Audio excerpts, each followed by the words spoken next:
আল্লাহ যার রব, নবী মুহাম্মদ সাল্লাল্লাহু আলাইহি সাল্লাম যার রসুল, কোরআন যার কিতাব, ইসলাম যার ধর্ম, সে চরিত্রহীন হবে কেন?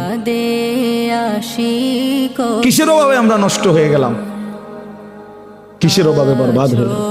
চারটি সর্বশ্রেষ্ঠ নিয়ামত, আল্লাহ সর্বশ্রেষ্ঠ, নবী সাল্লাল্লাহু আলাইহি সাল্লাম সর্বশ্রেষ্ঠ, কোরআন সর্বশ্রেষ্ঠ, ইসলাম সর্বশ্রেষ্ঠ।